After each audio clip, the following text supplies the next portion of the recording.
I think that vampirism as a phenomenon, or the vampire as a symbol, is absolutely, open to interpretation in many, many ways. Vampirism is an addiction.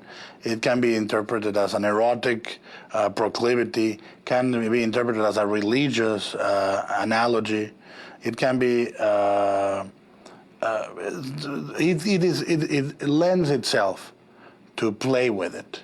You can make it political, you can make it social, sexual, anything. When you read about vampirism all over the world, you realize that every culture has interpreted the vampire in a certain way.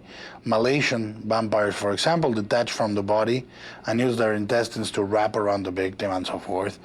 Chinese vampires are different. They can turn into foxes, into cats, so on and so forth. Mexican vampires look like chihuahuas in a way. They are completely hairless, and they do not have pointed teeth, and you can continue.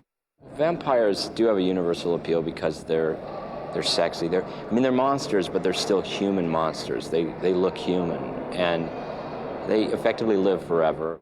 Vampires are very cool and very sexy in a way. It's something like they're evil, but you're drawn to them, because like with Dracula, he's a babe magnet, So I think that people just they think it's exciting. It's a very sexual thing or erotic thing with vampires and all the biting and all that kind of thing. I think any child, when you tell him a vampire story, will start opening his eyes and start, fantasizing about it. It's so deeply engraved in our culture, in our, fantasies, in our fears and dreams, sucking out blood, living out of flesh, the thirst. And it's such a, for me, it's such a sexual thing still, because it's sensual and it's carnal. The fascination of young people with vampires is because that's the only age where you can think you're going to live forever. And when you feel like that, and you throw absolutely every caution to the wind, you truly are immortal for a little bit. And I think that is what makes it, both vampirism and youth, very fragile and very beautiful. Truth is, I think a lot of people would want to be vampires. You don't really age. If you get hurt, you regenerate. You're stronger than humans. You're faster than humans. The sex is probably better than human sex. So why not be a vampire? It's kind of a sexy proposition. Goyer's on crack. No, I don't think everybody. I think that a lot of people, especially when you're young, and when you're really old, I think that in the middle you're too busy paying the bills. Or trying to get out of kindergarten with your eyes intact. I think that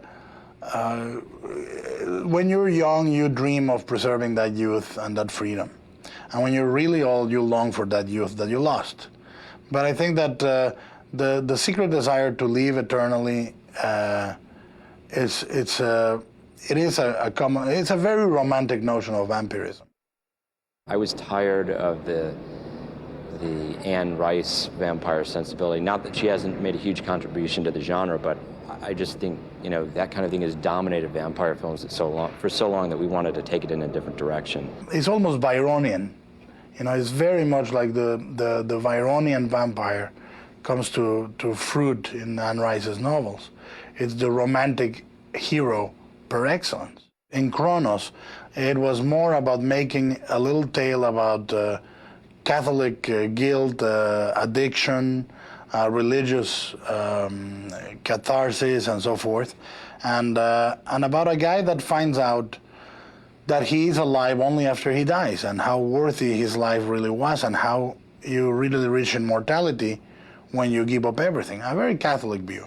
And with us, we try to deal with them in other terms. They are, as I said, they can be the drug dealers of that universe. Or they can be, in this case, the dirty dozen of the universe.